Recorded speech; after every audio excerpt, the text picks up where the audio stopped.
We're coming, and we ain't backing down. We don't need a bunch of cats in here looking in the mirror. Everybody just do your job. You understand that? Hey, will you shut up? I'm bitterly disappointed with the officiating today. Guys being dudes. And they run through our like through a tin horn, man. Thank you, Lee, and thank you, Split Zone Duo subscribers. I'm Alex Kirshner. Got Richard Johnson here. Got Stephen Godfrey here. Fellas, hello. How are you? I'm doing great. I'm doing, it's been a while since the NCAA, it feels like it's been a while since the NCAA gave us one of these, right? Since the NCAA gave us something to talk about like this. It does fit like a glove in some ways. I think that this has been the most captivating NCAA investigation, scandal, what have you, maybe ever, because the NCAA typically investigates one thing and it sometimes investigates a second kind of thing. The first thing I don't think anybody cares about anymore, and every amateurism, NIL investigation sort of goes over like a wet fart nowadays. And then there are the times when it will get involved in something actually serious, like a crime with human victims where people were injured or hurt in some way. When does that happen? And it's happened with Penn State. It's happened with Baylor, though they didn't do anything. They didn't get involved. Yeah, but Well, they can't really they do probed around. anything. No, that's the thing. Yeah, that's Right. that's what he's talking about. Yeah, It's they don't just really, this is my they don't point. really do anything. But here you have the NCAA really sticking its snout in the trough for something that is, I mean, it's objectively a lot of fun. I mean, it appears now that it was what it looked like, and there was like a Michigan mole on the sideline of a Central Michigan game. Like, pretty fun. And it's basically a victimless thing in the ways that we typically talk about victims, in the ways that we would actually feel horrible for victims. So, it's been reasonably low stakes, and I think it got a little weirder this week, even though it's still not concluded and may not be concluded for, who knows, a year or more. I don't think it's weird at all. I think Michigan got caught flagrantly breaking a rule that isn't usually what we associate with the NCAA in terms of benefits to players that aren't permissible or some sort of eligibility issue.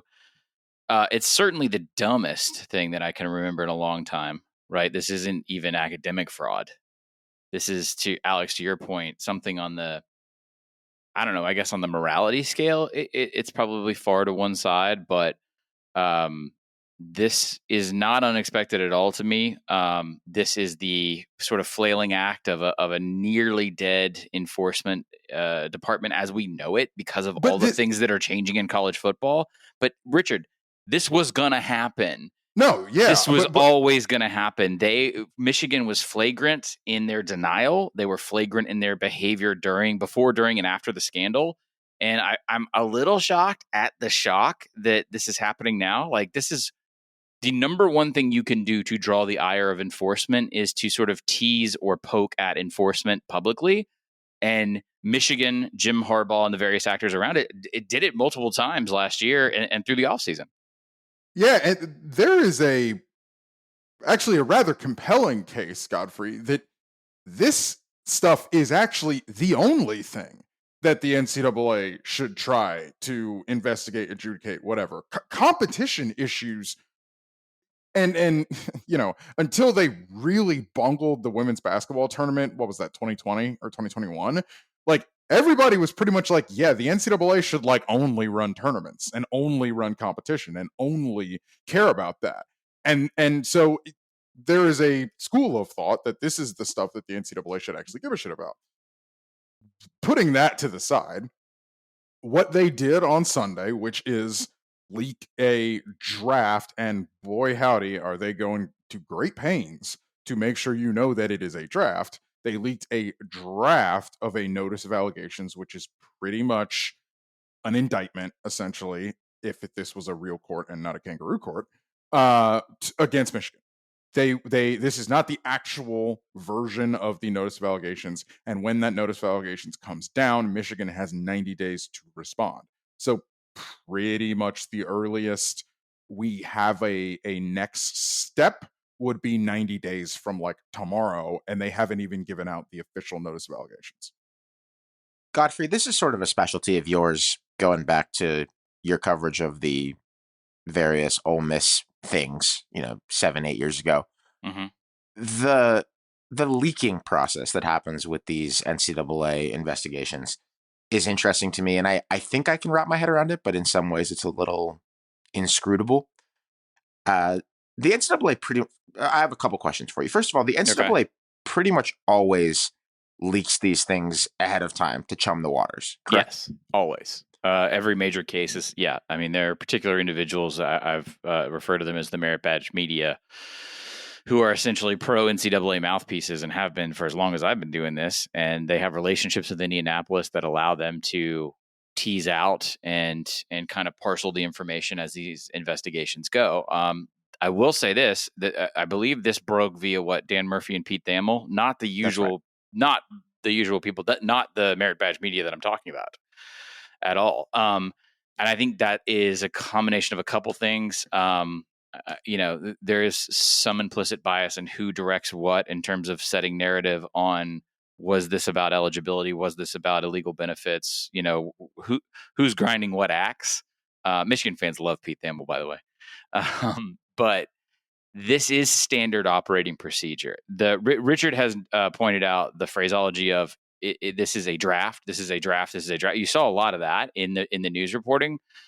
That's a new wrinkle, but North Carolina, Miami, Ole Miss, those are just the ones off the top of my head. All the LSU one as well. They all sort of do the piecemeal drip feed because they want to keep it in the narrative. Yeah, I think two things that struck me as different about this one are that, one, if you were following this over the last few days, it seemed like the school leaked first, which isn't usually the order of operations. But 2 or 3 days before the NCAA went to ESPN with this, someone at Michigan, though I can't know how coordinated it was, or it was just someone gossiping, went to Michigan's rival site and sort of lowered expectations for what was going to be in this thing. Talked about a lack of level ones, about how the investigation's been functionally over for months, about how they're not expecting much punishment, which, by the way, I don't think anyone really is expecting a ton of punishment here. And also that, as Godfrey said, there's an industry perception, Richard, that Pete Thamel's an Urban Meyer guy and an Ohio State guy. And, I don't even know Still if that's... wrote one of the greatest profiles ever. It's still up at Yahoo about how Urban Meyer is about to take the NFL by storm. It is one of my favorite pieces of blowjob journalism I've ever read. I do want to point out, though, that the other byline on this piece is Dan Murphy. I don't know Dan well. We've never hung out. He's a hitter. Dan's worked for years. Dan doesn't suffer hack bullshit. He's Dan's right, Dan is not. Hey, I hate everybody, and I officially endorse that dude. That dude's a banger. He knows what he's doing. Yeah, he's a reporter with a capital R, and he does not do silly games around his reporting. So, Richard, is there any reason to suspect that what was reported in this draft isn't true, or was there might be one that I can think of, but any reasons to think that the source of information here invalidates the likely course of action going forward?